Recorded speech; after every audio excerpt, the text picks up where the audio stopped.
pertemuan yang kedua berkaitan dengan masalah kesehatan yang kita kaitkan dengan tema yang saat-saat ini lagi hangat, yaitu COVID-19, di mana nantinya kita akan membahas materi terkait dengan new normal, siapkah kita. Nantinya ini akan bersama langsung dengan sahabat kami, Dr. Saifuddin Hakim. Saya bacakan dulu biografi beliau secara singkat. Jadi beliau ini pertama lulusan dari UGM angkatan 2003 sampai 2007. Lalu lanjut ya master di Erasmus University Rotterdam, Belanda. Kemudian gelar doktor beliau raih di bidang virologi, yaitu pakar virus dan imunologi di Erasmus juga, Erasmus University Rotterdam. Lulus tahun 2018. S2 beliau 2011 sampai 2013. Kemudian S3 beliau 2014 sampai 2018. Dan saat ini alhamdulillah sudah domisili di Jogja, aktivitas beliau di kampus UGM, dan saat ini juga aktif menangani COVID ya. Beliau sebagai supervisor laboratorium COVID-19 FKKMK UGM. Berarti kita berbicara langsung dengan tim yang menangani COVID-19 saat ini. Dan kedekatan kami dulu ini satu kos-kosan dan dulu juga belajar berbarengan di Mahat Ilmi dari sekitar tahun 2003 ya Pak Dokter ya? 2003 sampai 2005. 2003 sampai 2005. Setelah itu belajar bareng juga di Ustadz Aris Munandar, dan ini beliau baru pulang ya sekitar 2 tahun di Jogja. Dan aktivitas beliau sudah sangat jelas sekali, mungkin banyak di lab, dan saat ini juga banyak menangani masalah COVID. Nanti kita banyak nanya-nanya ya. Dan tema kita sekali lagi kita bahas tentang new normal yang saat ini lagi hangat-hangatnya. Nanti kita lihat tanggapan beliau sebagai pakar dalam hal ini bagaimana. Beberapa poin kami sudah susun pertanyaan, nanti langsung kami tanya kepada beliau. Nanti Dr. Hakim bisa memberikan jawaban-jawaban untuk yang ini. Nanti Pak Dokter rata-rata awam ini penonton kita nanti dari YouTube, dari Facebook, dari Instagram, yang mungkin sebagian mereka kan sekarang banyak isu-isu yang nggak jelas gitu, ada berita hoax dan ya terutama banyak konspirasi jadi tuduhan, terutama juga kepada tenaga kesehatan banyak difitnah lah, dituduh macam-macam. Nah, mungkin dengan ini akan membuka wawasan juga terkait COVID-19 sampai nanti tentang masalah new normal nanti kita bahas. Ya, saya sapa dulu Pak Dokter. Ya, Assalamualaikum warahmatullahi wabarakatuh. Waalaikumsalam warahmatullahi wabarakatuh, Pak Ustadz. J. Ini langsung mau Pak Dokter ya? J. Ya. Mungkin kita awali dari ini Pak Dokter. Virus corona ini. Apa sih ini virus corona dan kenapa sampai kita katakan ini bahaya, dan sekarang sampai bukan hanya epidemik ya, namun sampai pandemik seperti saat ini meluas di seluruh dunia dan begitu cepat menyebarnya. Mungkin bisa dijelaskan sekilas Pak Dokter tentang virus corona ini. Ya. Sebenarnya virus corona ini itu sudah lama kita kenal. Di dalam literatur medis itu orang yang pertama kali menemukan virus corona itu tahun 60-an sekian ya. Dan sebenarnya selama berpuluh-puluh tahun kita itu bisa dibilang hidup sekeliling kita itu banyak virus corona yang bertebaran, dan ada sekitar 4 jenis virus corona yang beredar menginfeksi manusia. Akan tapi memang ketika itu virus corona ini tidak dikenal mematikan. Artinya kalau kita terinfeksi biasa itu paling banter itu seperti flu biasa saja, ya seperti common cold. Nah, sampai ada satu kejadian di tahun 2002, akhir November tahun 2002, di mana muncul satu jenis virus corona jenis baru yang dinamakan akhirnya para peneliti menamakan dengan SARS, ya. Oh. Yang itu menyebabkan, bisa dibayangkan tahun 60-an sampai tahun 2002 itu virus corona itu tidak dianggap sebagai virus yang mematikan. Ya. Sampai ada wabah virus corona jenis kelima yang muncul menginfeksi manusia menyebabkan kematian. Nah, setelah itu muncul lagi tahun 2012 kalau waktu itu MERS. Pak Ustadz masih di Saudi ya, 2012. 2012, iya masih di Saudi. Ya, berarti kan ngalamin itu ketika muncul pertama kali di Jeddah. Yang saat itu penelitinya WHO menamakannya dengan MERS coronavirus. Itu adalah virus corona jenis ke-6 yang dikenal menginfeksi manusia. Jenis Nah, keempat tuh kemudian 2002 ya? kenapa? Jenis keempat tuh yang 2002. Enggak, jenis kelima yang 2002. Jadi kita sudah kenal 4 sebelumnya. Itu enggak menyebabkan kematian. Terus jenis yang kelima itu SARS, itu yang menyebabkan kematian. Keenam itu adalah MERS, itu juga menyebabkan kematian. Nah, setelah kurang lebih 8 tahun setelah wabah MERS, kita 2002. dihantam dengan virus corona jenis yang ketujuh yang menyebabkan kematian, yaitu adalah SARS coronavirus 2. Gitu. SARS Jadi, coronavirus 2, iya. ya, ini dinamakan SARS coronavirus 2 karena ini mirip dengan pendahulunya, yaitu SARS yang 2002-2003 tadi yang saya ceritain. Ya. Nah, itu yang 2000, terus penamaan COVID-nya pakai 19 dari mana? Nah, kalau nama COVID itu nama penyakitnya. Gitu. Jadi SARS coronavirus 2 itu adalah nama virus, nama virusnya. Nah, virus itu ketika menginfeksi manusia kan menyebabkan penyakit. Nah, penyakitnya disebut dengan COVID-19. COVID itu kan singkatan CO-nya itu kan coronavirus. D-nya itu disease, penyakit. Disease, penyakit 2019. 19 tahunnya, 2019. Jadi sama seperti dulu wabah SARS. Nama virusnya itu SARS coronavirus, SARS-CoV. Nama penyakitnya SARS. Berarti nama penyakit itu COVID-19, virusnya yaitu virus SARS tetap ya? Ya, virus SARS-CoV-2, dikasih nama 2, SARS-CoV-2. Terus kita singkat cukup corona saja bisa ya? Ya bisa, ya udah untuk pembicaraan ini kita bisa sebut, kalau saya sih karena sudah sering nyebut SARS-CoV-2, jadi ya saya sebutnya SARS-CoV-2. SARS-CoV-2. Ya. Terus bahayanya dari sisi apa Pak Dokter?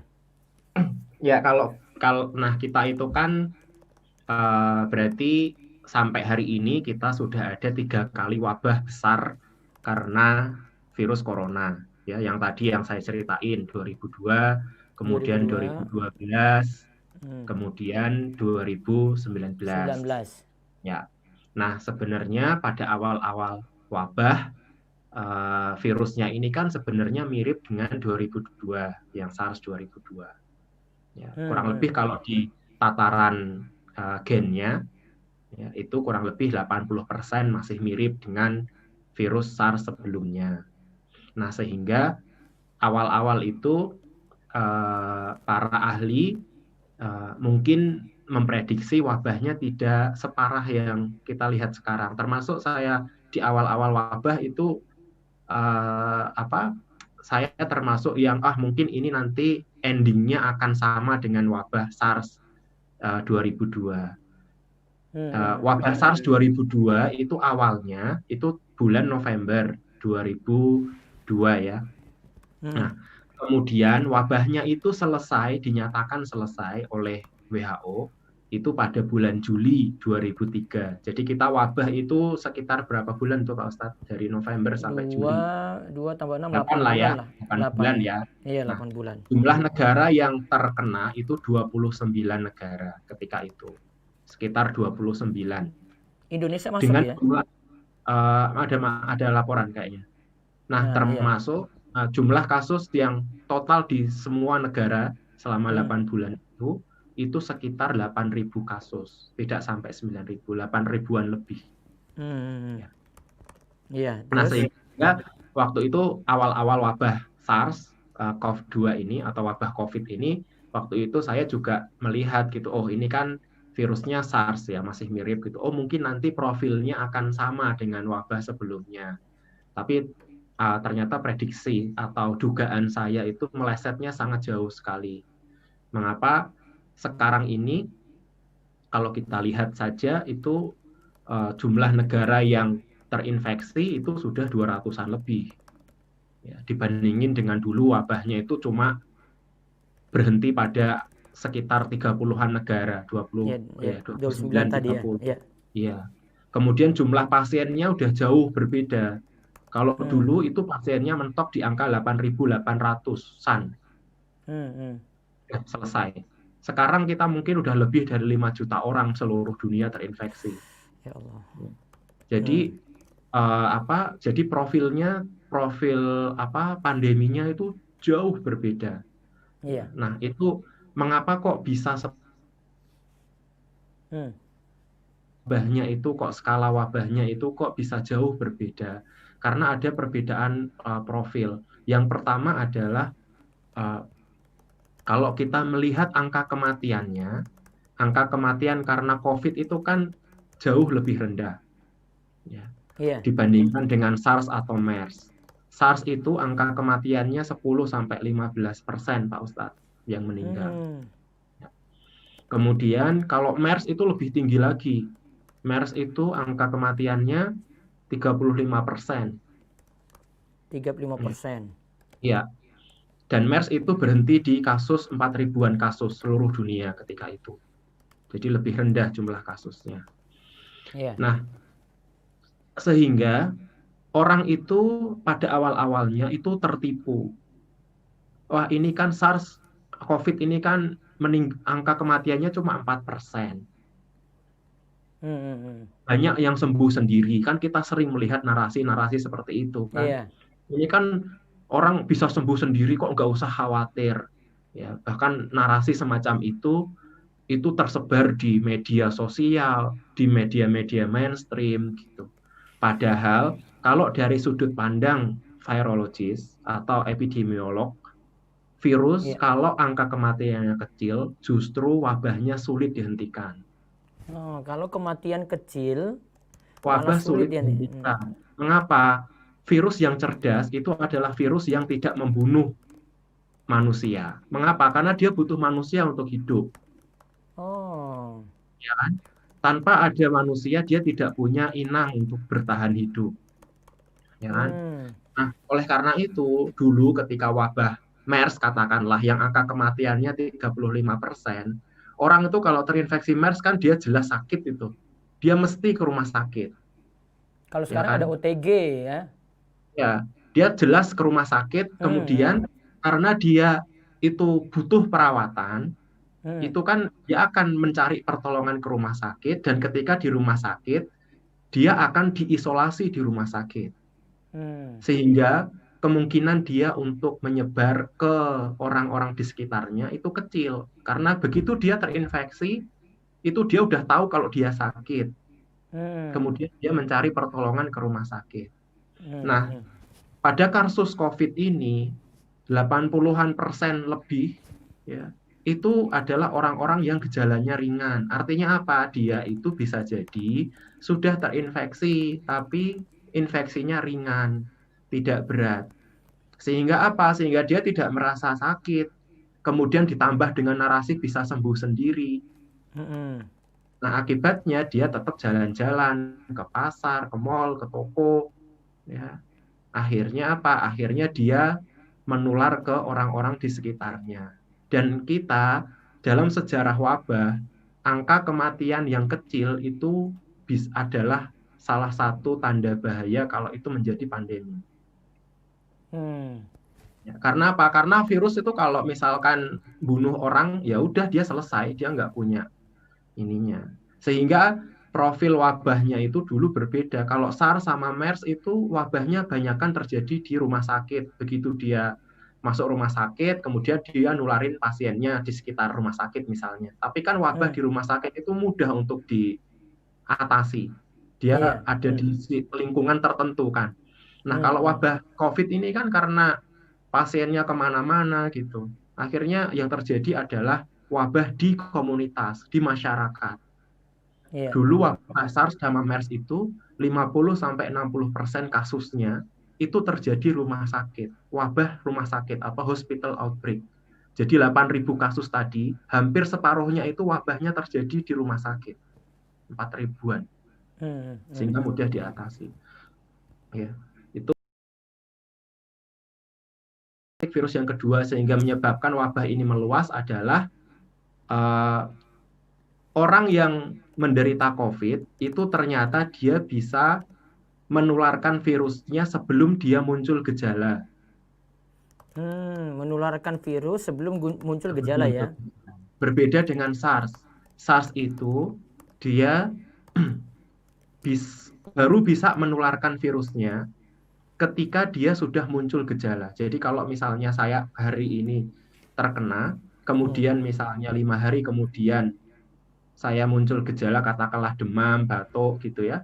Nah baru setelah itu saya bisa menularkan virus ke orang-orang di sekelilingnya, di sekeliling saya. Nah beda dengan COVID.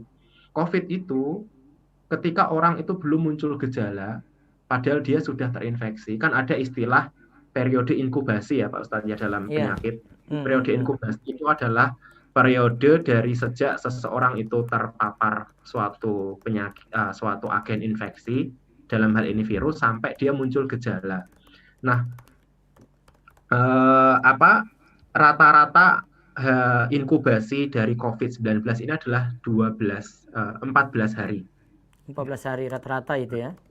Ada yang kemungkinan bisa lebih dari itu Pak Dokter? Ada, bisa. Kemungkinan lebih dari itu, plus minus mungkin 6 harian. Jadi 14 plus 6 hari. Kemungkinan semacam itu. Nah, dari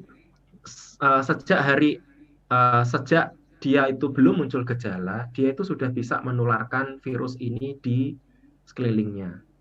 Jadi, orang-orang semacam ini, itu kalau dideteksi dengan termogan, dengan termometer suhu itu, yang misalkan ada di bandara atau sekarang udah banyak di kampung-kampung. Di masjid juga banyak ya. Iya, dia bisa jadi tidak terdeteksi. Karena apa? Karena dia belum muncul gejala demam gitu.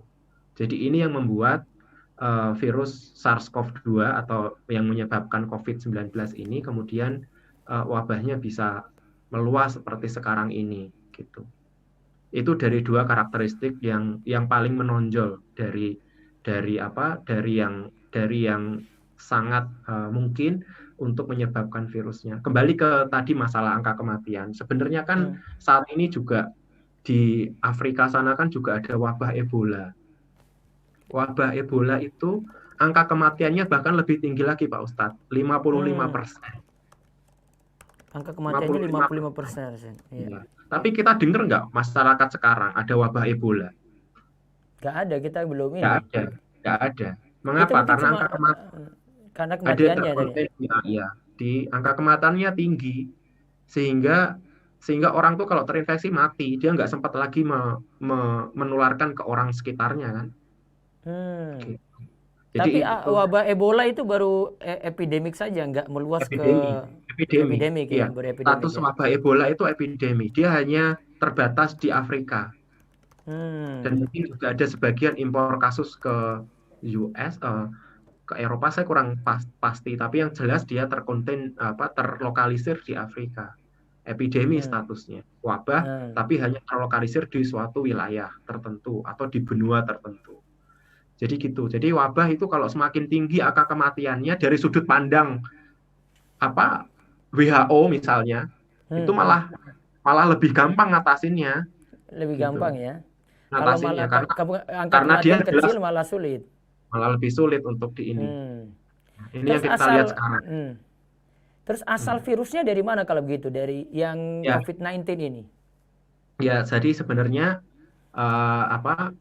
tentang asal-usul itu kan selalu dihubungkan dengan pertama ya teori konspirasi atau Hmm. misinformasi bahwa virus ini itu Hmm. adalah sengaja dibuat oleh ilmuwan atau sengaja dibuat oleh Cina untuk kepentingan ekonomi atau Iya. kepentingan politik tertentu gitu. Hmm. Hmm. Hmm. Nah, kemudian eh, bahkan yang lebih parah dari itu mempercayai virusnya itu nggak ada gitu. Hmm. Hmm. Hmm. Hmm. Makanya sebenarnya mengapa sih kita perlu mengedukasi masalah konspirasi ini? Karena kalau kita itu percaya dengan Hmm. informasi tersebut, itu akan lebih mempersulit untuk apa mengatasi wabah. Mengapa? Karena orang itu kalau sudah percaya, keyakinan itu kan akan mempengaruhi perilaku. Iya. Ya, orang yang percaya bahwasanya COVID itu nggak ada, dia nggak peduli, dia nggak mau pakai masker, dia nggak mau dia tetap abai terhadap, dia tetap jalan-jalan ke Aturan-aturan yang ya, dia jalan-jalan. suka, ya. Dan kondisi semacam ini tuh udah ada dalam sejarah Pak Ustadz. Ya. Hmm. Uh, Kalau teori konspirasi ini dipercaya oleh orang per orang itu masih lebih mending. Tapi Hmm. kalau Hmm. level negara percaya konspirasi itu yang parah. Dan itu pernah kejadian. Hmm. Hmm. Mungkin Pak Ustadz pernah dengar cerita ketika di suatu negara Afrika Selatan kalau nggak salah. Iya, iya. Ketika itu Hmm. presidennya namanya Thabo Mbeki. Iya. Ya, dia nggak percaya HIV itu ada. Hmm. Terus? Dia nggak percaya adanya obat-obat anti HIV Hmm. yang Terus? kita sebut dengan antiretroviral ART, Hmm. antiretroviral Hmm. terapi.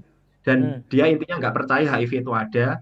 Dia nggak percaya obat anti HIV itu menyembuhkan karena Iya. dia percaya bahwasanya obat-obat medis untuk HIV itu hanya toksik, hanya racun. Hmm. Kemudian dia lebih percaya obat-obat herbal, bawang putih, bawang merah gitu. Itu Iya. Terus? level negara, Pak Ustadz. Akibatnya apa? Akibatnya yang jadi korban adalah rakyat Afrika. Apa? Akhirnya banyak yang terjangkiti AIDS tadi. Iya. Akibatnya apa? Banyak sekali bayi-bayi baru lahir terjangkit HIV. Mengapa? Dari ibunya. Padahal Hmm. kalau Hmm. ibunya diobati, kecil kemungkinan HIV itu akan nular ke anaknya. Hmm. Angka Hmm. kematian. Banyak orang kemudian nggak mau untuk ikut tes HIV. Banyak orang nggak mau untuk ngambil obat HIV secara medis. Nah, kita Hmm. kan Hmm. lihat sekarang masyarakat kita, gara-gara percaya itu, kami menolak rapid test. Kami menolak ini. Kan udah banyak sekarang. Iya, sampai jalan Nah, diblokir, ditulis di nah depan sampai ini juga. jelas. Nah itu Kami tolak makanya rapid test itu. makanya kadang itu ada orang yang nyinyir, ngapain sih Pak Dokter edukasi masalah konspirasi. Loh itu bukan masalah kita, ya itu kalau orang pakai logika itu kan Hmm. jelas ya itu hoax gitu. Tapi kan Iya. banyak masyarakat kita nggak semacam itu. Nah kembali ke topik tadi, dari mana asal usulnya? Para peneliti kan sudah mengingatkan, memprediksi, dan prediksi ilmuwan itu kan nggak kayak peramal. Hmm. Kalau peramal tuh nggak ada nggak ada jeluntrungnya, tiba-tiba dia meramal 2012 kiamat, itu namanya peramal. Tapi Hmm. kan Hmm. kalau ilmuwan kan ada bukti saintifik gitu. Mengapa sih kita itu akan menghadapi pandemi berikutnya? Nah, mengapa? Karena virus corona ini itu banyak jenisnya yang beredar di kelelawar, ya, yang ada Iya. beredar di kelelawar. Nah, ketika ada banyak di kelelawar, itu ada kemungkinan akan muncul peranakan virus baru yang beda dengan yang sudah kita kenal. Ya. Jadi Hmm. Iya. kalau Iya. kita umpamakan virus yang di kelelawar ini adalah ragam suku di Indonesia, ada suku Jawa, kan sama-sama manusia kan, tapi kan sukunya beda. Ada Iya. suku Jawa dengan model rambut yang ini, ada suku Bali, ada suku macam-macam. Nah, anggap aja virus itu banyak suku, banyak, ada yang mungkin maaf berkulit putih, ada yang berkulit hitam, ada yang sawo Hmm. Hmm. matang dan Hmm. nah ketika dia saling menikawin dalam tanda petik yang beda suku ini kan bisa jadi muncul karakteristik yang baru. Nah, virus juga Hmm. semacam itu.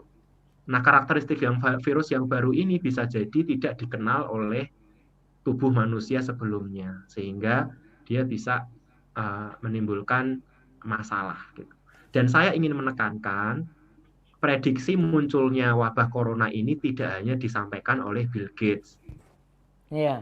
Hmm. Ya, kan kan apa ada satu podcast yang disampaikan oleh ya populer Deddy Corbuzier sama Bu Siti Fadilah Iya. ya, kemudian ini kan akal-akalannya Bill Gates, dia yang memprediksi pandemi. Loh, ilmuwan yang memprediksi adanya pandemi virus dalam Iya. masa depan itu kan nggak hanya Bill Gates.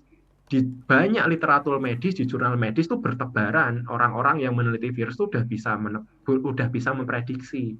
Hmm, Tapi hmm. yang tidak bisa diprediksi adalah kapan itu terjadi dan kalau terjadi separah apa. Itu yang kita tidak bisa prediksi. Tapi akan ada wabah, itu mungkin, Iya. sangat mungkin terjadi. Tapi yang tidak bisa diprediksi ilmuwan adalah kapan terjadinya dan kalau terjadi seberapa parah. Itu yang sulit untuk diprediksi. Hmm, hmm. WHO sendiri memprediksi adanya pandemi, tapi yang diprediksi WHO adalah bukan corona tapi influenza. Hmm, hmm, hmm. Tapi kan prediksi pandeminya ada. Jadi masyarakat pun harus harus terinformasi masalah ini gitu. Bukan mentang-mentang Bill Gates itu memprediksi kemudian berarti Bill Gates sudah merencanakan. Mana ada sih maling, kalau dia mau maling dia kemudian keluar-keluar gitu kan. Kan Iya, dia gitu. bilang-bilang dulu gitu kan. Ya, Iya. ngapain dia harus bilang-bilang? Nggak usah bilang biar kita nggak ada persiapan sama sekali kan kalau Iya. mau macam itu. Ya, jadi ya itu supaya masyarakat ini terinformasi bahwasanya wabah ini benar-benar munculnya adalah karena proses alamiah, karena memang ada virus jenis baru yang itu hasil dari proses evolusi di kelelawar yang Hmm, kemudian pindah ke hewan yang lain, yang saat ini itu ilmuwan memprediksi bahwasanya hewan perantaranya adalah terenggiling, ya, yang hmm. kemudian masuk ke manusia gitu. Tadi sebenarnya sudah terjawab mungkin ya. Virus ini apa sulit hilang ya? Terus ada Ya, sampai sulit. saat ini itu Ya, kenapa, Ustaz? ya, sulit hilangnya karena sebab yang tadi udah saya jelasin kan, Iya. karena angka kematiannya rendah, kemudian dari sisi klinik spektrum klinisnya di mana orang-orang yang tidak muncul gejala itu bisa menularkan ke orang-orang di sekelilingnya gitu. Kurang Jadi lebih. misalnya OTG tadi itu Pak Dokter, dia kena ini, dia langsung bisa sembuh gitu misalnya selama OTG tadi inkubasinya 14 hari. Setelah 14 hari dia punya peluang untuk sembuh nggak? Ya, kalau OTG, kalau memang dia sembuh, bisa aja sembuh gitu. Misalkan dengan catatan dia memiliki sistem imunitas yang bagus, kemudian dia tidak memiliki penyakit penyerta, dan Hmm. lain-lain. Nah, tetapi ketika dia masih periode infeksius, dia kan bisa menularkan ke orang-orang sekitarnya. Dan bisa jadi orang-orang di sekitarnya itu adalah orang-orang yang memiliki resiko lebih tinggi Daripada penyakit yang dia. berat. Iya, lebih. Iya. Misalkan nih, Berarti misalnya sih saya OTG tapi orangnya usianya masih muda, saya nggak punya iya, penyakit komorbid. Bisa jadi iya. saya sembuh dengan ini. Tapi selama saya jadi OTG dan saya selama masih membawa virusnya itu, orang-orang di sekeliling saya adalah misalnya orang tua yang umurnya lebih dari 60 tahun atau 65 tahun. Kemudian dia menderita penyakit kanker, diabetes, dan seterusnya. Sehingga ketika saya menularkan ke orang-orang di sekeliling saya itu, saya sendiri bisa jadi tidak masalah, saya sembuh. Tapi orang lain yang saya tularin bisa jadi mereka memiliki gejala manifestasi penyakit yang berat. Oleh karena itu, nggak ada ceritanya OTG itu boleh kemana-mana. OTG itu Hmm. harus menjalani isolasi mandiri kalau status dia OTG. Mengapa? Karena Hmm. dia beresiko untuk infeksius, menularkan ke orang-orang di sekelilingnya. Sekelilingnya. Iya. Nah, ini yang harus dipahamkan masyarakat juga. Ya. Misalkan ada orang yang nggak tahan diisolasi, kabur dari rumah sakit, ini bahaya. Iya, ada berapa kasus tuh kabur dari rumah Ada sakit, berapa betul. rumah sakit Nah, kabur. dia Ya, bilang jadi saya nggak punya memang gejala apa-apa kok ditahan di sini gitu. iya, iya, Ya, akhirnya dia iya. mau pergi. Jadi ya memang kita harus sabar untuk ini. Jadi memang tantangan kita untuk mengatasi wabah ini memang sangat complicated ya. Dari sisi masyarakat, masyarakatnya nggak sabaran. Disuruh Hmm. PSBB nggak mau. Hmm. Hari Sabtu kemarin saya lewat karena ada keperluan lewat ke Tugu. Iya. Ribuan orang pesepeda Ini sepeda apa kan maksud pagi itu ya. sepedaan? Ya, sepedaan pagi. Ini apa maksudnya sampai jam 10 masih mau selebrasi kemenangan? Kita belum selesai pandeminya. Hmm. Itulah. Jadi saya tuh Mungkin kadang kadang sedih mungkin gitu loh dengan eh, kondisi semacam ini gitu, di mana kita itu belum selesai pandemi tapi masyarakat udah nggak sabaran, kemudian hmm, sebagian percaya konspirasi, sebagian memfitnah tenaga medis. tenaga Ini medis makin ya. ini kalau kondisi semacam ini dibiarkan, itu kapan kita selesainya? Padahal ya, kalau kita Hmm. mau taat PSBB di banyak negara itu 3 bulan Hmm. selesai loh Pak Ustadz. Di Nah, 3 bulan. Cina, di negara-negara yang masyarakatnya itu disiplin. Kita bandingin Hmm. aja Hmm. negara-negara yang disiplin, patuh masyarakatnya sama negara-negara yang masyarakatnya itu nggak patuh. Bandingin aja antara Cina, Korsel, Ya. Taiwan, New Zealand di satu sisi dengan Hmm. Hmm. US, dah, Hmm. sama Brazil. Hmm. Hmm. US tuh sampai ada demo menolak lockdown lah, yang sekarang malah demo inilah. Dan kita bisa Berhasil lihat juga ya, perbedaan. iya. Iya, Iya. Brasil apalagi presidennya nggak percaya, nggak mau lockdown sampai Menkesnya mengundurkan diri. Bahkan Itu dia ini umumin ke bahkan dia masyarakat ikut nggak usah demo, ikut bahkan demo. presidennya ikut demo, nggak pakai masker. Itu presiden Hmm. Brasil. Dan kita lihat sekarang Brasil kasusnya kayak apa gitu loh. Kita kan harus bisa belajar dari negara lain. Kalau masyarakat tuh patuh PSBB, harusnya tuh 3 bulan ini kita selesai Pak Ustadz. Harus apa prediksinya ya? Hmm. Hmm. Hmm. Ini Kalau masih kita tuh grafik naik patuh terus ini ya. PSBB gitu. Lebih baik kita itu sabar 3 bulan di rumah udah selesai, habis itu kita bisa dikit-dikit lagi. Kalau sekarang ini kan PSBB-nya masyarakat banyak yang nggak patuh, kemudian sekarang malah selebrasi, ini kan Hmm. makin Hmm. parah. Makanya saya ya gimana ya, saya termasuk orang yang sedih dengan kondisi yang kita lihat sekarang ini Ya ya. terus tadi Pak Dokter ini misalnya belum hilang nih. Kalau begitu apa kita harus menunggu vaksin? Vaksin muncul Enggak, dulu baru kita nganggap selesai atau enggak, bagaimana? enggak, enggak. Kalau kita belajar, wabah itu tidak selalu harus nunggu vaksin untuk berhenti Pak Ustadz. Hmm. Iya, iya. Yang tadi saya sampaikan tadi, SARS sama MERS itu apakah ada vaksinnya sampai sekarang? Belum ya? Ada nggak? Pernah nggak Pak Ustadz ditawarin vaksin SARS atau vaksin MERS? Pernah? Oh, belum, belum, belum. Nggak pernah. Tapi Iya, belum pernah. mengapa mengapa kok wabahnya bisa berhenti? Karena apa? Hmm. Karena wabah itu prinsipnya sebetulnya untuk menghentikan wabah itu transmisi jalur penularan dari satu orang ke orang yang lain. Hmm.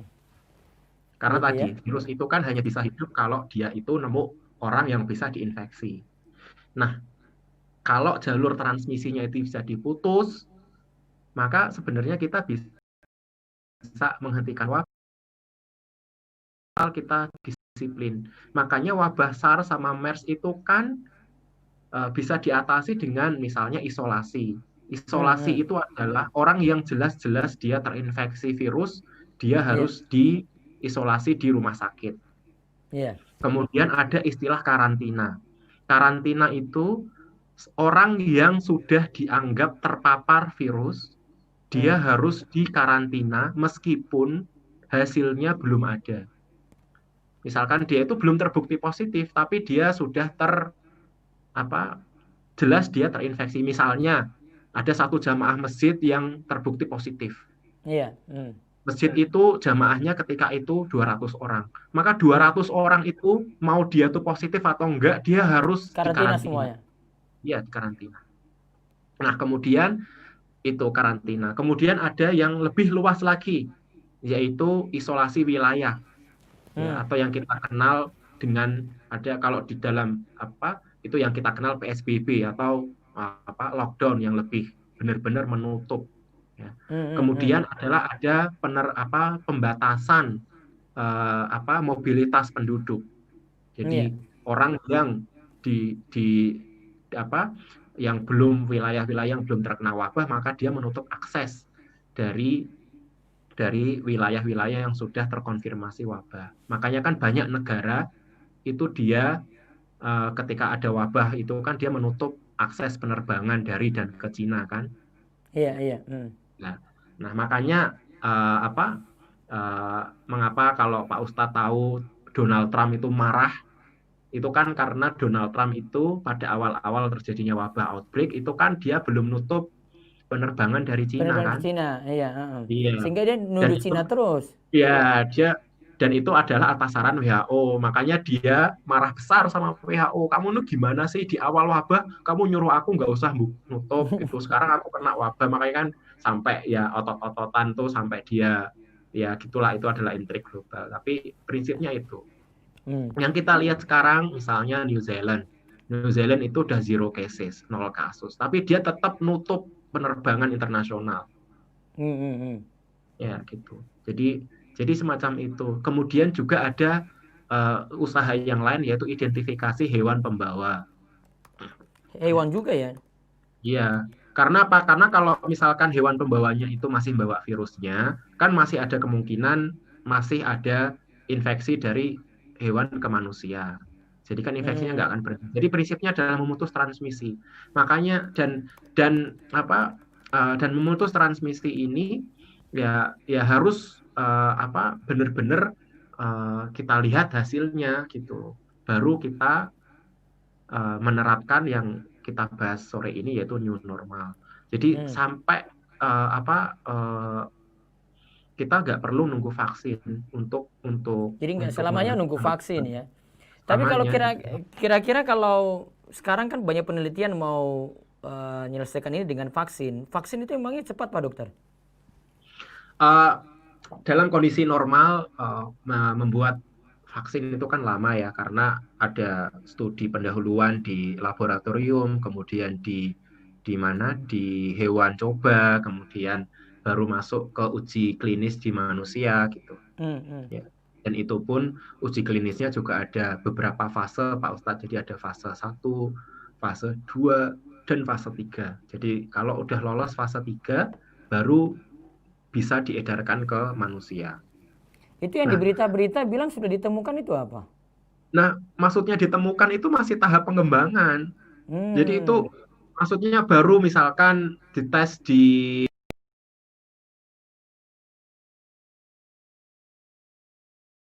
wartawannya karena kurang paham atau gimana Iya, dia kemudian tulis mengklaim oh sudah. ditemukan loh. Kalau ditemukan tuh nggak secepat itu gitu loh, karena Hmm. harus disetujui dulu. Yang paling beberapa uji klinis vaksin itu baru masuk ke fase 1 uji klinis fase 1. Tadi kan saya sampaikan itu butuh sampai fase 3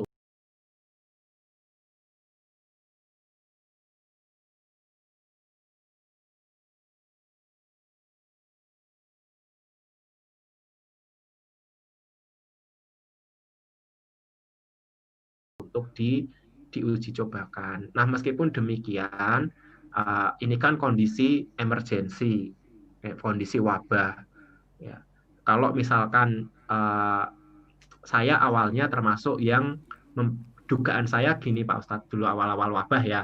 Hmm, hmm, hmm. Uh, nah ini mesti nanti banyak negara atau banyak perusahaan itu mesti lomba-lomba bikin vaksinnya. Tapi nanti Iya. kasus Nah, sama kayak SARS sama MERS kan dulu itu kan juga negara-negara banyak kan SARS sama MERS itu kan lomba-lomba iya. bikin vaksinnya.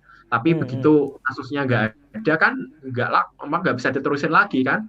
Iya, Karena iya. kalau mau diuji coba di manusia kan harus ada kasusnya. Harus Gimana ada kita mau kasusnya. gimana kita mau uji coba vaksin di manusia sementara kasus SARS sama MERS-nya udah berhenti kan gitu.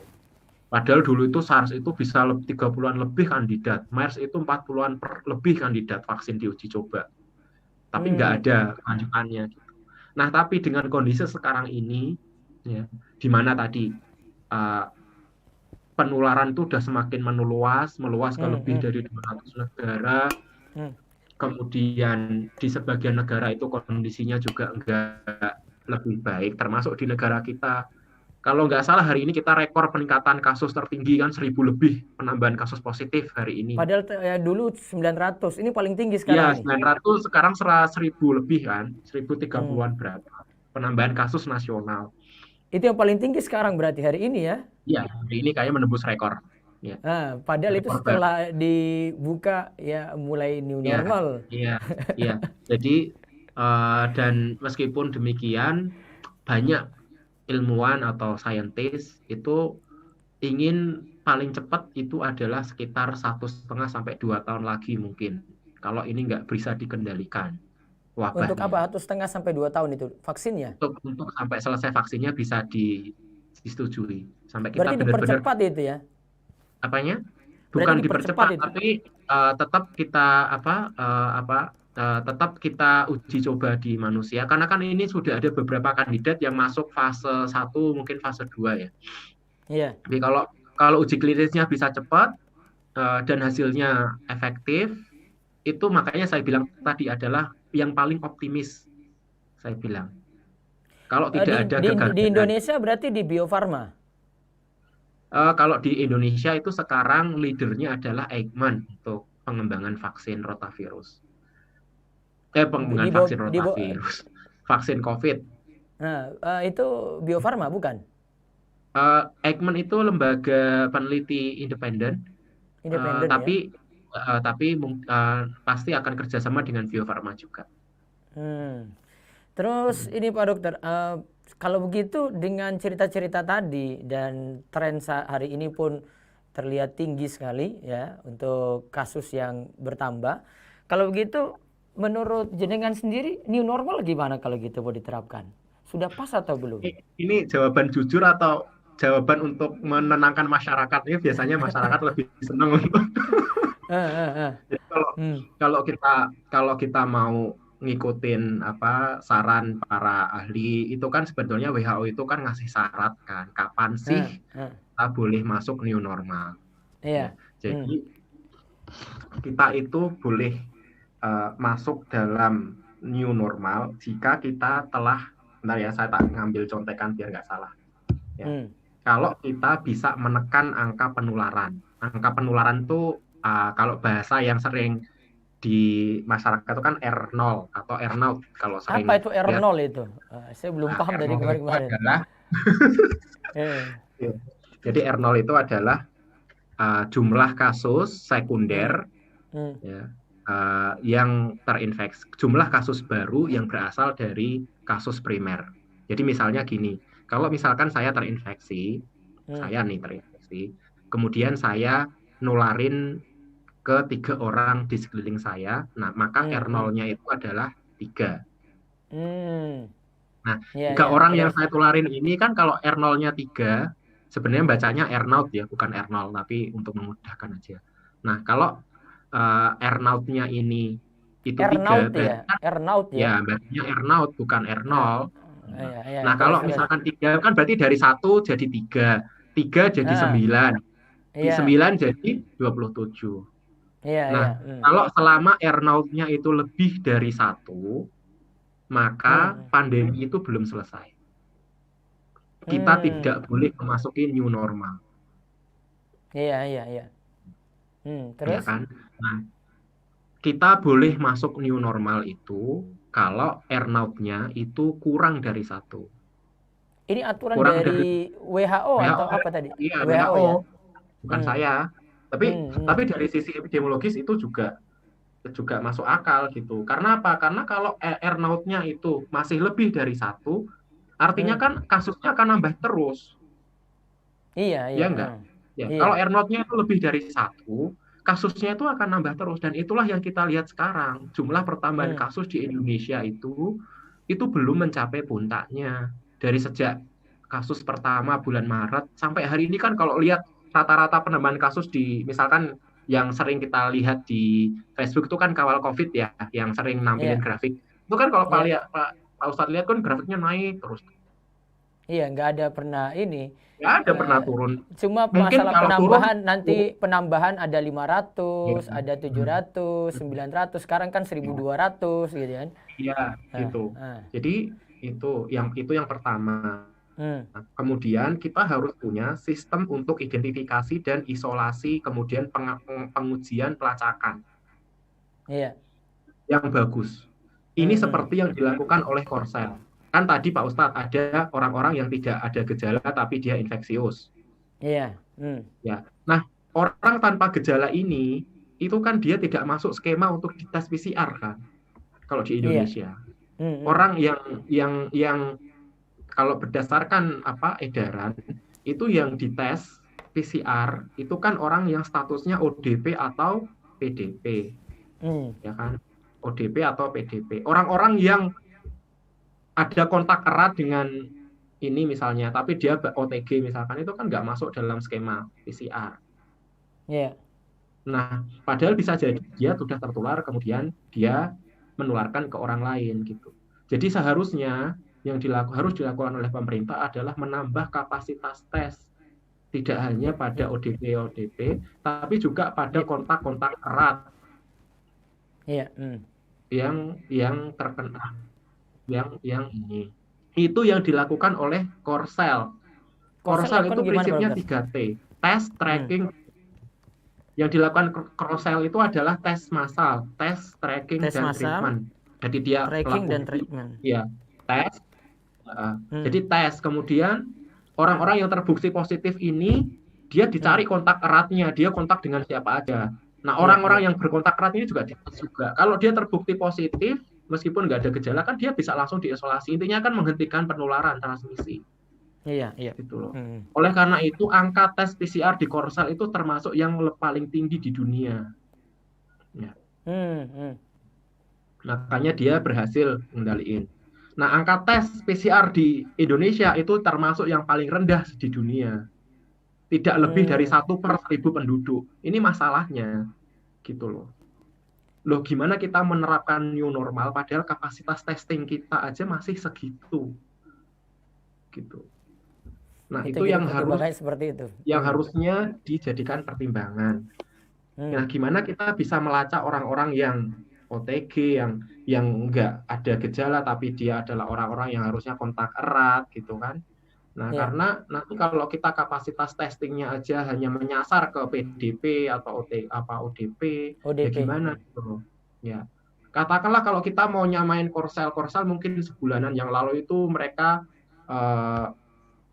itu tesnya adalah 600-an ribu, penduduk mereka kan 50 juta ya, 50 juta, 600-an ribu, setengah juta, berarti berapa persen itu? 1% ya Ustaz? Iya, 1/100 berarti. Ya. Kalau kita mau menyamai Korsel misalnya, kita harus tes 1% penduduk misalnya. Misalkan penduduk kita 300 juta. Berarti kita harus minimal 5 kali lipat dari Korsel kan. Berarti kita harus menyasar ini. Ya sebenarnya sih dari angka itu kalau kita mau meningkatkan kapasitasnya, kemudian kita bisa melakukan tadi yang dilakukan oleh Korsel, tes, tracking, dan treatment, ya bisa aja kita masuk new normal. Jadi masalahnya adalah kalau misalkan kita mau masuk new normal, kemudian masyarakat sudah mulai boleh beraktivitas, ternyata dia adalah karier asimptomatik yang nggak muncul gejala. Terus kapan kita mau pandemi selesai? Jadi itu yang oleh karena itu kan kemarin sebenarnya Pak Ustadz saya juga diwawancara oleh Humas UGM dan saya sampaikan juga dirilis oleh Humas UGM ke banyak berita-berita mainstream ya, bahwasanya kalau misalnya PSBB ini dilonggarkan dalam kondisi semacam ini, ya kita mau nggak mau harus siap dengan penambahan kasus baru. Yang repot siapa? Mungkin masyarakat senang selebrasi sepedaan, kemudian kumpul-kumpul. Yang repot kami ini, yang baik orang-orang yang uji yang di lab, dan teman-teman kami yang ada di rumah sakit. Itu yang susah Pak Ustadz. Mungkin teman-teman yang nggak bersentuhan dengan sektor kesehatan, selebrasi. Kayak kemarin Sabtu Minggu sepedaan sampai menuin Tugu. Sampai berapa? 1.000 sampai 2.000 sepeda kayak diprediksi. Itu saya sedih Pak Ustadz lihat kayak gitu. Kemudian selebrasi mungkin kumpul-kumpul atau apa. Ya, tapi ya apa? Ya itu yang harus. Kalau tren di Jogja sendiri gimana Pak Dokter? Tren di Jogja? Saya Afan, kalau tren di Jogja saya nggak update. Saya nggak berani jawab. Nanti saya salah nanti. Iya. Saya lupa untuk lihat di. Tapi masih ada kasus kan, bukan zero? Masih ada kasus. Masih ada penambahan, bukan nggak ada penambahan lagi kan? Ada penambahan. Ya. Nah, terus seandainya di normal itu mau berjalan, kan ada, saya juga termasuk di Rumah Yusuf itu kan buat flyer itu ada cuci tangan ketika ini terutama mau ibadah nih Pak Dokter. Kan akhirnya sekarang masjid ini dibuka gitu. Sebelumnya jenengan pergi ke masjid nggak nih kalau kayak begini? Ya, belum. Belum. Saya belum pergi ke masjid sampai hari ini. Saya Jumatan juga kemarin? Belum. belum, belum, Belum. Berarti di kantor belum. YPI aja berarti. Ya, saya kalau sholat masih di rumah atau di kantor pun saya sholatnya di ruangan saya sendiri atau di musola kantor. Oh, nggak jamaah, Dan nggak mau jamaah pokoknya. Takut ini iya, juga ya. ya, artinya kalau jamaah mungkin terbatas dan saya sholat tetap pakai masker. Gitu. Iya, gitu. Tapi nggak jamaah Jadi kalau dengan ada teman gitu di situ. ya tergantung kalau ada jamaah ya saya akan jamaah gitu. Kalau enggak ya sendiri aja. Berarti kalau masjid seandainya dibuka ini, apa kita melihat tempat, jadi melihat tempat, misalnya saya di Gunung Kidul ini kan wis desa, jauh pelosok gitu ya. Saya anggapannya kayak gitu, jauh dari kota. Sini juga yang saya tahu kasus di kecamatan saya itu cuma yang saya tahu sampai detik ini itu yang positif ada tapi di ya sekitar 8 kilo lah dari sini. Tapi itu sudah selesai sepertinya karena dia termasuk OTG juga tapi dia nyebar kepada keluarga dan tetangga kalau nggak salah. Tapi sudah sebulan yang lalu kayaknya sudah selesai kasusnya ya. Kalau kita membuka masjid tepat nggak kalau begitu? Ini pertanyaan agak sulit ya karena ini bisa jadi di suatu wilayah itu memang tidak ada penambahan kasus ya, yang dilaporkan. Iya. Tapi saya sampaikan kapasitas testing kita itu masih rendah. Iya. Testing PCR-nya itu masih rendah. Dan kalau kita menerapkan new normal, salah satu syarat yang disampaikan WHO tadi adalah kita harus menambah kapasitas testing sehingga kita bisa menjaring lebih banyak orang yang positif tapi tidak ada gejala. Nah, kemudian juga tergantung dari kepatuhan masyarakat di era pelonggaran PSBB. Masyarakat itu kan menilai bahwasannya new normal itu kan seperti bebas. Yang dulunya saya terus di rumah, saya sekarang boleh kerja. Gitu. Akibatnya apa? Kepatuhan mereka terhadap protokol kesehatan itu rendah. PSBB saja Pak Ustadz, itu kan mereka banyak yang tidak patuh. Apalagi sekarang digembar-gemborkan new normal. Lebih banyak lagi yang tidak patuh. Dan sudah kita lihat kan buktinya di Jogja kemarin yang saya sampaikan, baru ada wacana new normal aja langsung sepedaan tumpah. Padahal Jogja itu kan masih belum diterapkan. Padahal di Jogja sendiri itu belum menerapkan pelonggaran, belum ingin menerapkan new normal. Itu kan berita yang saya baca ya dari Sri Sultan. Nah, ini kan akhirnya masyarakat itu kan salah paham. Mereka menganggap new normal itu udah bebas, padahal ini pandemi itu belum selesai. Sebenarnya mau new normal, mau belum new normal, itu yang harus kita lakukan harusnya tetap sama. Mengapa? Pandemi kita belum selesai. Bisa jadi yang saya khawatirkan adalah kan tidak ada restriksi atau pembatasan akses keluar masuk wilayah tertentu. Bisa jadi Gunung Kidul itu kasusnya rendah, tapi orang Gunung Kidul itu sukanya main ke wilayah lain dengan kasus yang lebih baik. Dia main ke Jogja, main ke Sleman, main ke Bantul yang masih zona merah. Kan kita nggak tahu Pak Ustadz apakah bisa ngecek orang-orang ini mobilisasinya dari mana aja, kemana aja. Mau setiap hari harus jamaah yang mau datang ke masjid ditanya satu-satu, Bapak habis dari mana? Kalau dari zona merah nggak boleh masuk. Mau kayak gitu setiap kali mau sholat. Agak sulit ini. Iya kan. Jadi menerapkan apalagi di masjid. Kemudian tadi saya sampaikan, kalau misalnya dicek suhu, tadi saya sampaikan kurang lebih 40% asimptomatik itu dia bisa jadi nggak muncul kurang lebih 40% itu nggak muncul gejala. Dicek suhu, dia suhunya normal. Apalagi kalau termogannya nggak valid. Saya itu bolak-balik masuk kampung, suhu saya dideteksi itu 33, 34. Padahal suhu tubuh normal manusia itu 36,5 sampai 37,5 Pak Ustadz. Itu kalau saya beneran 33 itu harusnya saya udah hewan berdarah dingin itu. Oh Ya kan? gitu.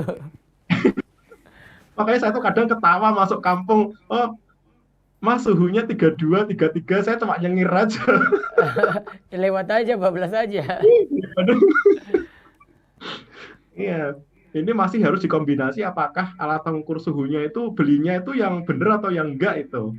Hmm. Kan gitu. Jadi kalau saya sendiri untuk saat ini ya saya lebih menganjurkan kepada masyarakat satu karena Hmm. kurva kita secara nasional itu belum melandai, kapasitas Hmm. Hmm. testing kita itu masih rendah, belum ada ya Ya. meskipun Pak Jokowi meningkatkan dari 10.000 sampai 20.000, tapi kan Pak J. Ustadz tahu 10.000 itu kita capai dalam berapa pekan, dalam berapa bulan setelah pandemi gitu. Hmm. Hmm.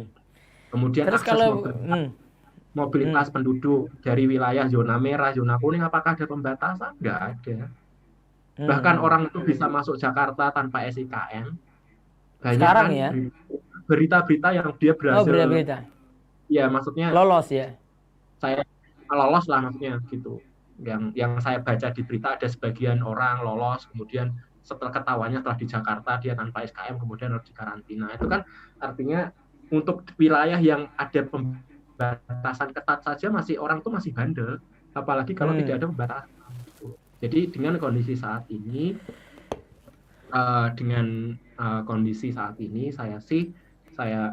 saya pribadi ya dari sudut pandang analisis saya sih lebih menganjurkan untuk tetap ibadah di rumah Nah, sampai gitu. benar-benar angka R0-nya itu kurang dari 1.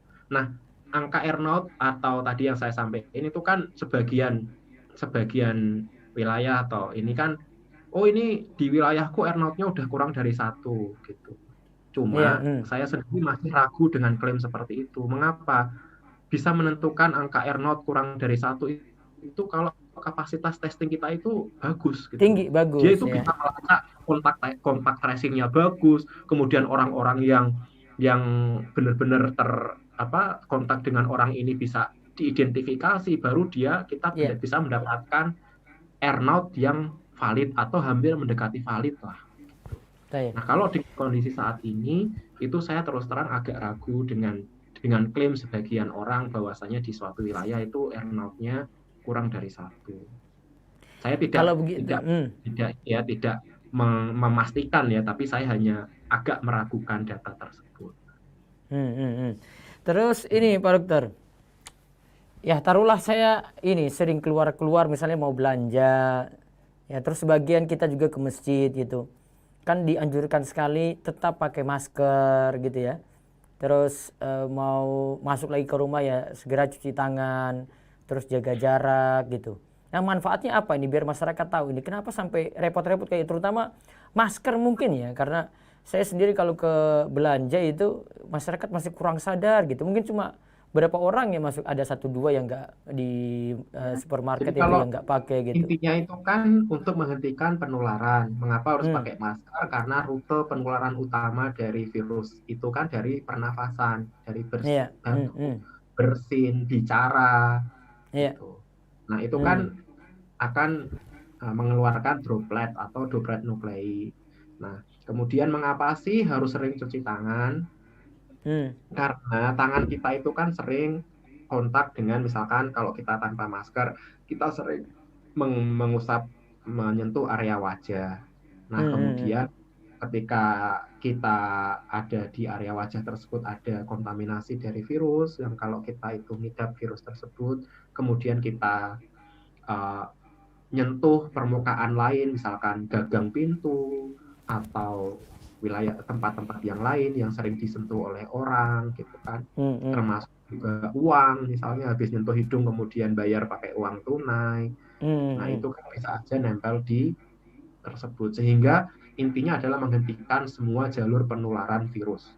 Oleh karena itu Hmm. kan banyak sekali protokol new normal yang di masjid misalnya. Mengapa sih Iya. kok dianjurkan untuk membawa mushaf Al-Quran sendiri? Karena virus Nanti ini bisa bertahan di kertas menurut penelitian yang sudah terbaru itu bisa bertahan di kertas itu kurang lebih 3 jam. Hmm. Nah, jadi bisa Baik. dibayangkan kalau hari ini saya nyentuh Al-Quran di masjid, saya taruh Hmm. di rak masjid, kemudian Hmm. 30 menit kemudian ada jamaah lagi nyentuh Al-Quran tersebut, itu Hmm. kan bisa Hmm. jadi kemungkinannya virusnya masih ada di permukaan. Baik. Nah, oleh karena Terus, itu, hmm, hmm, jadi kita hmm. membuat protokol itu nggak ngawur, itu ada dasar ilmiahnya, Itu itu ada yang dasar harus ilmiahnya. itu ada dasar. Mengapa sih kita sekarang dianjurkan untuk pakai bukan uang tunai? Ya kan Hmm. kan ada tuh protokol new Iya, normal iya. si Hmm. usahain apa jangan pakai uang tunai karena tadi bisa jadi tangan kita terkontaminasi kemudian ini makanya harus kita masyarakat juga harus dipahamkan kapan harus cuci tangan. Kalau sering cuci Hmm. tangan itu kan nggak ada parameternya. Kapan Iya, iya. sering itu aja setengah menit sekali. Masa sih harus enggak? Tapi ada kondisi-kondisi tertentu di mana kita itu harus mencuci tangan. Misalnya Hmm. kita Hmm. menerima sesuatu dari orang lain, Iya. misalnya. Atau kita nyiapin makanan untuk anak, misalnya. Hmm. Hmm. Hmm. Misalkan ibu-ibu yang nyiapin makanan untuk anaknya harus cuci tangan Iya, iya. dulu, sebelum dan sesudah. Atau misalnya setelah buang air besar. Mengapa? Karena virusnya ini dikeluarkan melalui feses juga, melalui kotoran. Makanya habis cebok, kalau cuma pakai air biasa itu bisa jadi nggak Nggak membunuh steril ya. semua virus. Nah, Iya. makanya habis itu harus cuci tangan lagi gitu. Atau misalnya setelah batuk bersin, Hmm. yang kemudian itu pakai tangan saja tanpa tisu misalnya, yaitu harus cuci tangan. Jadi masyarakat pun harus dipahamkan kapan sih harus cuci tangan, yang itu adalah untuk memutus mata rantai penularan virus. Intinya Hmm. itu Pak Ustadz. Semua usaha yang kita lakukan di era new normal itu, semua protokol yang kita baca, itu intinya satu, memutus mata rantai penularan virusnya. Baik. Terus kalau gitu, kalau dengan kasus-kasus tadi yang jenengan sebutkan, sekarang anak-anak itu gimana ini? Untuk kedepannya termasuk juga pesantren gitu. Mungkin ada saran-saran untuk sekolah, Ya, terutama yang kemarin, mendengar ini kan ada uh, ponpes juga gitu. Gimana ini? ya, jadi kemarin sebetulnya 2 minggu yang lalu, kan kita ada Peduli Muslim Pak Ustadz yang Nji, kita juga rapat ya di hari kedua Lebaran atau hari Selasa Lebaran hari Ahad ya kita nji, rapat nji. itu Selasa Hmm. malam kita rapat ya Iya. dan kita juga sudah mengeluarkan himbauan bahwasanya dalam kondisi semacam ini yang kita lihat kondisi COVID semacam ini maka kami tetap menganjurkan misalkan pesantren yang tidak berafiliasi dengan Kemenak atau Kemendikbud, artinya mereka itu pesantren mulazamah biasa, tetap menghentikan aktivitas belajar di pesantren, artinya tetap belajar dari rumah masing-masing, artinya tidak diminta untuk datang ke pesantren. Nah kemudian juga uh, uh, selama pemerintah belum membuka sekolah ya udah gitu, tapi kalau nanti membuka ya nanti kita akan sikapi lebih lanjut ya gimana Hmm.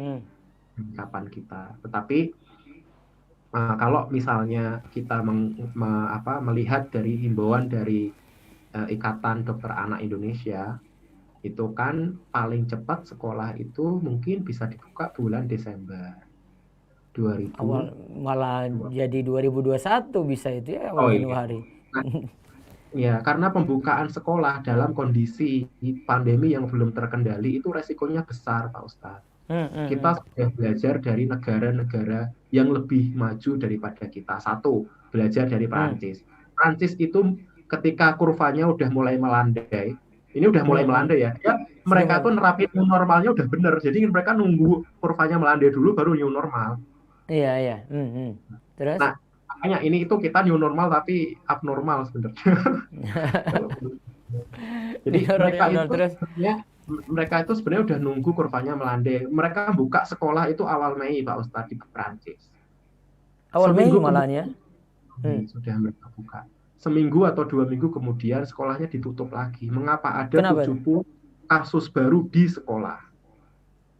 70 kasus baru di sekolah padahal kurvanya sudah melandai. Yang lebih parah lagi adalah negara Yahudi. Mereka buka Ya. juga awal Mei, kemudian mereka tutup lagi sekitar awal Juni, sekitar sebulanan. Jumlah Iya, terus? kasusnya berapa yang mereka laporkan di sekolahan? 200-an lebih kasus. Dan Hmm, protokolnya, kalau ada kasus positif, maka semua yang kontak erat itu kan harus dikarantina. iya, Yang tadi itu. Yang mereka iya. karantina itu berapa orang? 6.000 orang harus Ya karantina. Allah, ya Allah. Nah, Hmm, tadi saya sebutkan di Korsel, ya. Di Korsel yang sudah sebagus itu, kapasitas testing mereka adalah yang terbaik, salah hmm, satu negara yang terbaik di dunia. iya, Mereka udah sabar nunggu untuk kasus melandai. Mereka mau buka siap-siap nih Pak Ustadz buka sekolah. Tiba-tiba hmm, mereka dapatin lonjakan kasus lagi. Mereka nggak berani buka. hmm. Baik. Jadi resikonya itu tinggi. Karena apa? Karena kalau kita berani buka sekolah, itu kita harus nerapin protokol itu sejak anak itu berangkat dari rumah ke sekolah. Satu. Satu. Ya. Terus? Kemudian menentukan siapa yang boleh masuk sekolah dan siapa yang enggak. Hmm, Gimana? Kalau ya, iya, kapasitas iya. testing kita masih semacam ini, gimana kita, oh kamu boleh masuk sekolah, oh saya nggak ada gejala, oh ternyata dia ada virusnya tapi nggak muncul gejala. Hmm, Gimana? hmm, hmm. Kemudian di sekolah misalkan gimana protokol dia dari berangkat dari rumah ke sekolah, dia akan terekspos dengan jalan raya. Kalau dia harus naik angkutan umum, berarti dia harus umpek-umpekan di angkutan umum. Ya kalau dia orang kaya mungkin masih bisa naik mobil pribadi. Gimana kalau Iya, dia dari menengah ke bawah yang harus naik angkutan umum, harus diantar oleh orang tuanya naik angkutan umum. Kemudian berikutnya adalah protokol ketika si anak itu masuk sekolah. Apakah harus dicek suhu? Tadi saya bilang, bisa aja dia lolos cek suhu karena dia iya. otomatis nggak muncul gejala. Nggak muncul Bisa gejala aja, tadi. apakah bisa orang sekolah itu memastikan anak itu harus patuh cuci tangan? Sanggup nggak ngawasin Iya, anak-anak ini untuk cuci iya. tangan? Hmm, iya. Kemudian protokol ketika selama di sekelas misalnya. Anak-anak Hmm, ini, karena anak-anak misalnya di kelas, jumlah kelasnya gimana? Dengan adanya physical distancing mungkin kapasitas harus dikurangi jadi 30-40%. hmm. Cukup nggak lokalnya? Gitu kan? Terus Iya, gimana? Terus gimana apakah bisa memastikan bahwasanya anak-anak ini patuh terhadap protokol kesehatan? Bisa jadi, oh maskermu kok bagus ya Hello Kitty. Oh maskermu kok gambarnya Batman tuh keren. Bahaya kan anak-anak terus iya. mereka mungkin masker itu kita aja ya pakai masker berapa jam itu Hmm, kan kita nggak tahan kan, iya. Mereka apalagi buka gitu anak-anak ya. yang mereka itu adalah anak-anak dengan apa pengennya lari-lari dengan ini, kemudian tadi Iya. higienitas toilet di sekolah sudah siap belum? Tadi kan saya Hmm, sampaikan bahwasanya virus ini juga menyebar melalui feses, proses. melalui kotoran. Nah, banyak kan kita harus akuin bahwasanya banyak sekolah mungkin ya.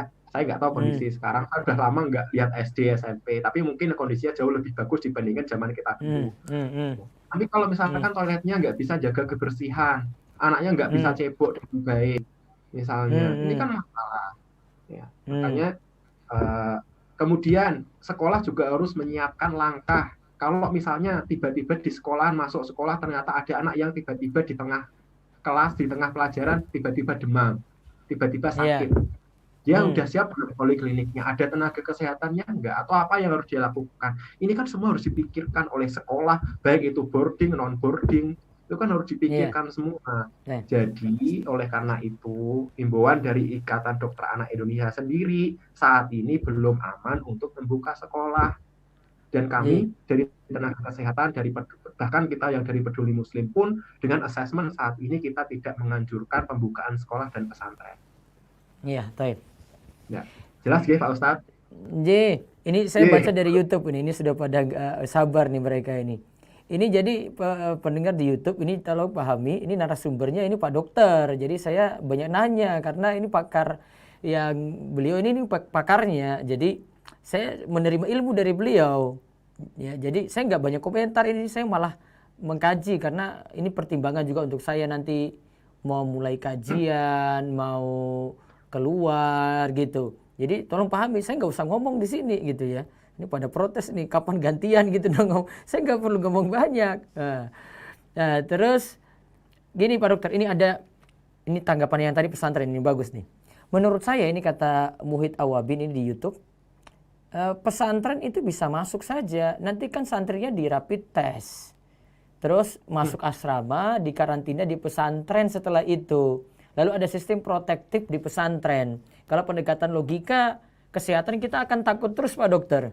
Pakai pendekatan iman saja gitu. Ya gimana ini? Iya, ya, jadi kan kalau pendekatannya adalah iman atau alias tawakal. Tawakal itu kan harus menggabungkan dua unsur. Iya, Usaha lah ya, yang itu adalah berdasarkan usaha-usaha yang berdasarkan penelitian atau iya. berdasarkan apa Hmm. lain-lain ya, berdasarkan pengalaman yang terutama Hmm. penelitian, kemudian pasrahnya hati kita kepada Allah Subhanahu wa taala. Tidak ada Iya. satupun ulama mengatakan bahwasanya tawakal itu hanya semata-mata kita pasrah. Nah, Hmm, hmm, berkaitan hmm. dengan tadi masalah rapid test itu kan alat screening. Ya. Iya, Dia jadi itu cuma alat screening ya.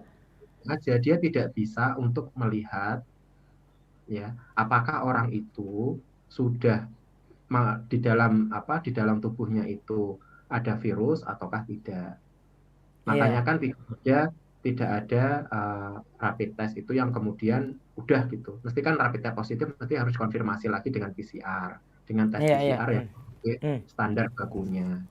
Nah, Iya. oleh karena itu, kalau alat rapid test ini sebenarnya itu bukan sebagai bukan sebagai penanda bahwasanya oh sudah aman, enggak. Hmm, hmm, hmm, hmm. Jadi Iya. kalau kita hanya mengandalkan rapid test itu tidak cukup untuk untuk untuk melokalisir kasus-kasus yang mungkin tidak ada gejala. Makanya Terus tadi kalau dia saya setelah itu di karantina, dia di kenapa? rapid test, dia setelah itu bilang nanti di karantina setelah itu, biar memang ya jadi aman gitu setelah karantina di pesantrennya juga gimana? Ya, jadi kan kita melihat kan kita itu kan ketika kita uh, melihat itu kan kita harus melihatnya secara menyeluruh ya. Jadi kalau Iya. misalkan di pesantren yang sistemnya tertutup misalnya, apakah sistem tertutup itu betul-betul tertutup? Tidak ada orang Hmm. di dalam pesantren yang nggak keluar pesantren dan tidak ada orang dari luar pesantren yang masuk pesantren. Masuk, Apakah iya. Iya. pesantren itu bisa memastikan hal semacam itu? Kemudian berapa tingkat kepadatan santri dibandingkan dengan luas pesantrennya?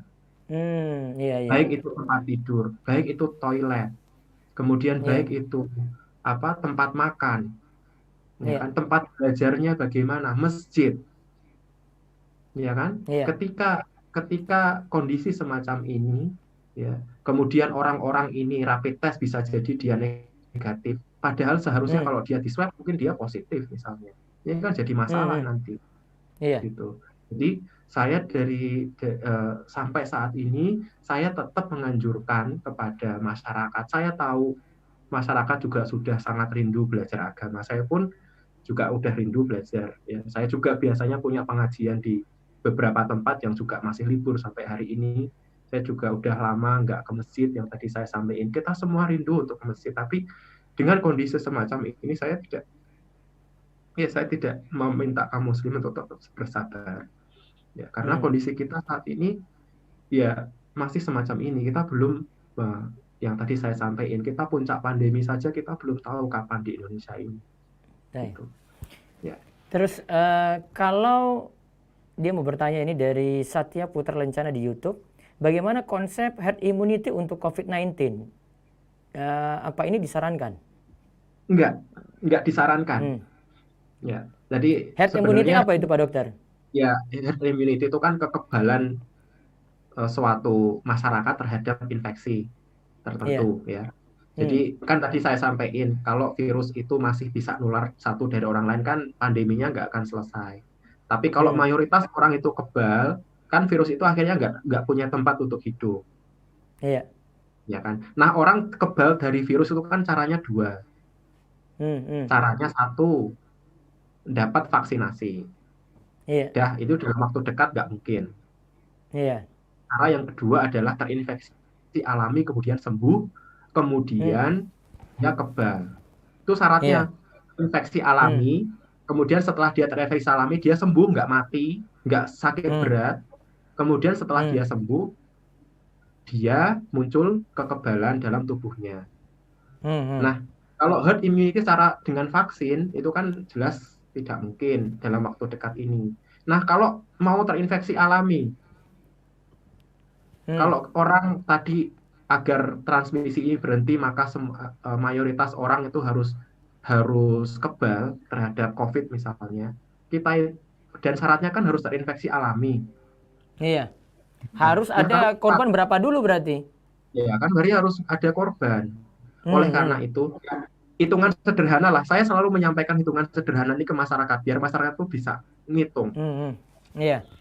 Kalau jumlah penduduk Indonesia taruhlah hanya 200 juta, Hmm. ya. Iya. Kemudian untuk mencapai herd immunity, misalnya 80% itu harus kebal. Berarti kan 80, 80%. nggak usah 100% lah, 80% aja. Iya. 80%. Itu kan berarti harus ada 160 juta orang terinfeksi secara alami. Iya. Ya, sekarang angka masuk rumah sakitnya itu kan Hmm. 20%-an tuh sekarang di seluruh dunia kurang Iya. lebih segitu. Jadi dari 160 juta tadi 20%, seperlimanya harus masuk rumah sakit. Iya. 160 juta seperlimanya berapa itu? 30 juta lah ya. tiga Iya. puluh juta orang masuk rumah sakit dalam waktu 2-3 bulan. Hmm. Sanggup nggak rumah sakit kita semacam itu? Sanggup nggak Di tenaga medis Indonesia. Ya. di Hmm. Indonesia? Sanggup gak tenaga medisnya ya? Nah, Berarti nggak dari disarankan itu. 20% itu yang masuk rumah sakit 30 Hmm. juta, taruhlah angka Iya. kematiannya kita Iya. hitung rendah deh, 4%. 4% dari Nah. 110 juta. Berapa itu? Sekitar 8 juta, 10 juta. Iya. Berarti, dan taruhlah yang meninggal itu adalah orang-orang tua dengan penyakit diabetes, hipertensi, jantung, kanker. Ini kan berarti kita mengorbankan masyarakat yang lemah secara kesehatan. Oleh karena Hmm. itu, tidak ada satupun negara di dunia yang menjadikan herd immunity itu sebagai alat untuk mengendalikan wabah. Nggak ada. Nggak ada. Mengapa? Tidak etis. Itu Hmm. namanya genosida selektif namanya. Hmm. Hmm. Ya Hmm. kan? Orang yang kuat, yang bisa bertahan dari infeksi, dia tetap hidup. Sementara Yang orang-orang gak tua kuat. yang mudah sakit, dia mati. Iya. Makanya tidak ada satupun negara di dunia yang ketika wabah, ya udah nggak usah ada PSBB, nggak usah ada lockdown, bebas semuanya herd immunity. Ya, oleh Hmm. karena Hmm. itu, kalau kalau Pak Ustadz ingat di awal-awal wabah, kan ada tuh salah seorang dokter dokter hewan ya, Pak Muhammad Indro Cahyono itu, yang dia Hmm. kampanye udahlah kita herd immunity, dia nyalamin orang ODP, PDP gitu kan. Salaman aja Hmm. sama ini pelukan gitu, bahkan semacam itu keliru besar. Terus? Ya itu mau gimana? Terus dia mau genosida selektif. Orang orang nggak usah takut dengan status ODP, PDP, kemudian kita tetap aja salaman, nggak pakai masker, pelukan, itu kan bahkan video itu viral kan. Itu saya sangat Iya. sayangkan Iya. adanya semacam itu. Makanya saya sampai sampai nulis status di FB ya, yang kebetulan juga yang share banyak gitu. Ya, Iya. kita mau nerapin herd immunity, terus kita mau mau nunggu berapa korban. Dan ingat, angka kematian 4% itu kan kalau kalau layanan kesehatan kita itu masih cukup nampung kan. Tapi Iya. kalau kalau layanan kesehatan itu tuh overload, yang harusnya nggak mati bisa aja mati. Hmm. Hmm. Gitu. Hmm. Karena apa? Harusnya dia bisa tertangani dengan baik, bisa sembuh, tapi karena jumlah bednya udah nggak ada, kemudian dokternya udah terbatas, ICU-nya udah nggak ada lagi, kan bisa jadi orang yang harusnya nggak mati jadi mati. Ini kan angka Hmm. kematian akan tinggi lagi. Oleh karena itu kalau Pak Ustadz lihat data di Cina, Iya. itu angka kematian dari berbagai provinsi itu tidak terdistribusi merata. Di Wuhan, di awal wabah, itu angka kematiannya tinggi sekali. Mengapa? Di Wuhan itu orang rame-rame ke rumah sakitnya kewalahan. Ibaratnya angka kematian di sana tinggi. Di provinsi lain yang jumlah kasusnya masih kecil, yang masih sanggup ditangani oleh rumah sakit, angka kematian 0, sekian persen. Beda dengan Wuhan yang udah lebih dari berapa persen saya lupa, tapi udah lebih tinggi gitu. Jadi itu yang harus kita ingat ya. Jadi apa kalau kita kemudian tadi selebrasi, kemudian kumpul-kumpul, kan kita juga harus Iya. belajar dari US. Mereka demonstrasi besar-besaran karena kasus George rasisme, Floyd ini ya, rasisme kemarin ya. George Floyd itu kan. Sekarang mereka dihantam lagi dengan penambahan berapa? 200.000 lebih kasus baru dalam Ya kurun Allah. waktu 1 atau 2 minggu terakhir gitu. Jadi apakah kita sanggup semacam itu? Kita sanggup nggak? Ya teman-teman, tolong jangan egois, karena kami tenaga medis tuh juga juga ingin segera selesai. Beda dengan fitnah yang kami terima bahwasanya kami mengeruk keuntungan apa dari sini gitu loh. Ketika ketika uh, masyarakat mungkin nggak perlu ke rumah, nggak perlu keluar rumah gitu. Saya dari awal uh, Maret itu saya bisa dihitung dengan hari saya pulang ke rumah. Saya lebih dan teman-teman yang lain mungkin yang di rumah sakit mungkin lebih parah lagi. Bagaimana mereka harus pakai hazmat gitu, harus pakai masker N95, gimana itu panas ya. Kalau nggak Kalau mau, jenengan kalau sendiri, mau, di lab atau di ya, rumah sakit juga Pak Dokter? saya di lab aja. Jadi lab saya nerima sampel dari rumah sakit di Jogja dan Jateng gitu ya. Dan kemudian saya kan juga punya banyak teman-teman juga yang bekerja di lab kan juga. Mereka juga nggak bisa work from home kan, nggak bisa WFH gitu. Jadi kami pun Terus, tenaga medis, tenaga kesehatan baik yang di rumah sakit, di laboratorium, ya kami juga termasuk orang yang berharap bahwa ini semua segera berakhir. Ya makanya kami juga mengharapkan partisipasi dari masyarakat untuk disiplin. Seharusnya kalau tadi saya sampaikan ya, kalau kita dulu wabah kita akan wabah Spanish flu ya tahun 9 wabah, mau kita kayak gitu, mau kita kayak gini sampai 3 tahun ke depan, ya Allah. ya kan, sampai sampai 500 juta orang di seluruh dunia terpapar dengan virus, dengan angka kematian diperkirakan 30 sampai 50 juta orang meninggal di seluruh dunia, dan wabahnya 3 tahun, wabah Spanish flu ketika itu. Harusnya saya sih mengharapkan, ayolah kita itu patuh terhadap PSBB. Kalaulah kita patuh kompak, itu mungkin 3 bulan ini kita udah selesai turun. ya? Nah masalahnya adalah selama PSBB saja kita itu banyak yang bandel. Apalagi sekarang ada wacana pelonggaran PSBB, lebih bandel lagi. Gitu. Iya.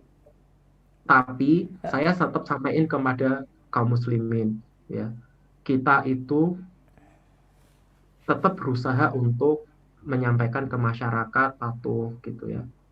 Ya, kalaulah mereka tidak patuh, jangan itu digunakan sebagai pembenaran agar kita tidak ikut-ikutan tidak patuh. Ya, itu yang saya selalu tekankan. Ya. Kita berusaha untuk menjadi teladan bagi orang-orang yang lain, termasuk saya sendiri. Ya, karena buat apa saya ngomong semacam ini, kemudian saya besok ketahuan nggak pakai masker keluar rumah atau apa gitu. Jadi kita tetap berusaha menjadi teladan bahwasanya kita adalah masyarakat yang patuh terhadap kaum muslimin, ya, terutama lagi yang telah mengenal sunnah, agar bagaimana kita menjadi teladan bagi masyarakat yang lain. Ya, agar kita itu patuh terhadap PSBB, protokol kesehatan, meskipun orang lain itu tidak patuh, meskipun orang lain itu bandel. Kita tetap berusaha menjadi teladan ya di tengah-tengah masyarakat yang mungkin rusak. Ya. Itu yang selalu, dan tetap bersabar. Ya, semua tadi saya sampaikan kan, semua kita sudah rindu ke masjid, kita rindu untuk kajian dengan Pak Ustadz, yang ketemu di masjid langsung, karena beda Pak Ustadz, kajian online sama offline. Kalau online saya bisa matiin videonya, saya ketiduran bablas. Tapi kalau ketemu orang per orang kan nanti pasti ketahuan mana yang ngantuk, mana yang enggak gitu. Ya semua kita, dan nggak ada ceritanya sholat di rumah itu nggak bikin malas. nggak ada. Hmm. Sholat di rumah Hmm. itu mesti bikin malas. Beda kalau misalkan sholat ke masjid bareng-bareng, apalagi imamnya bacaannya bagus, lama, Hmm. ya, kita Hmm. bisa Hmm. bertahan sholat itu lama, tapi kecil Iya. kemungkinan kita sholat itu bisa lama kalau kita sholat sendirian. Jadi sebenarnya kita pun harus bersabar dalam kondisi semacam ini. Jadi itu yang saya selalu tekanin kepada masyarakat, ya kita bersabar dan kita tetap berusaha menjadi teladan, ya, bagi masyarakat di sekeliling kita. Ya, baik. Baik, ini mungkin pertanyaan terakhir nih Pak Dokter. Ini karena sebentar lagi kayaknya sudah cukup nih ya. Maghrib 5 menit lagi nih Pak Dokter ya. Menit Kayaknya lagi. iya. Sepertinya kita harus lanjut lagi nanti mungkin di kesempatan yang lain ini Pak Dokter. Ya, Karena masih ya ada. insya Allah Iya, nanti. nanti saya minta waktunya mungkin minggu depan. Ini juga dengan Dokter Raihan juga kayaknya minggu depan juga. Ya, kayaknya masih ada beberapa masalah, nanti saya tanyakan lagi. Ya, diskusi seperti ini mudah-mudahan semakin menyadarkan masyarakat ini supaya semakin jaga diri. Mereka juga rajin misalnya lakukan tadi kayak pakai masker, physical distancing, rajin cuci tangan dan seterusnya. Ini kan demi kebaikan kita juga semuanya. Jadi kami ucapkan terima kasih juga pada penonton yang tadi sudah berikan komentar, namun kami belum bisa bahas semua. Nanti insya Allah di kesempatan berikut nanti sambil tanya, mungkin langsung tanya jawab gitu, agar para jamaah atau penonton yang mendengar bisa ambil ilmu nanti langsung dengan tanya jawab. Mungkin nanti kesempatan berikutnya kami usahakan seperti itu. Kami ucapkan terima kasih Pak Dokter. Ini Ya, sama-sama 4 Pak menit Ustadz. Ya, lagi udah diberi maghrib kesempatan ya. untuk Ya. bisa live. Ini jarang-jarang nih kesempatan sama Pak Ustadz. Ya, nanti yang lainnya bisa dapatkan rekaman ini ya. Jadi Pak Dokter bisa ini juga di YouTube channel Rumah TV ini bisa langsung di share. Tadi ada, kami sudah, nanti tinggal disimpan. Ini langsung sudah ada linknya, tadi itu bisa disebar ke yang lainnya, termasuk juga video yang sebelumnya. Mudah-mudahan yang lainnya dapat manfaat. Dan kami ucapkan sekali lagi terima kasih. Kami tunggu nanti di kesempatan selanjutnya untuk berbagi ilmu seperti ini. Mudah-mudahan Allah terus jaga Pak Dokter untuk beraktivitas dan juga terus memberikan pengetahuan-pengetahuan seperti ini pada yang lainnya. Terus Pak Dokter kami tunggu atas Ya, ilmu-ilmu ya. seperti ini. Mudah-mudahan Allah jaga terus dalam kebaikan dan kita senantiasa diberikan kesehatan. Demikian kami cukupkan. Wabillahi taufiq wal hidayah wal inayah. Subhanakallahumma wa bihamdika asyhadu an la ilaha illa anta astaghfiruka wa atubu ilaik. Assalamualaikum warahmatullahi wabarakatuh. Waalaikumsalam.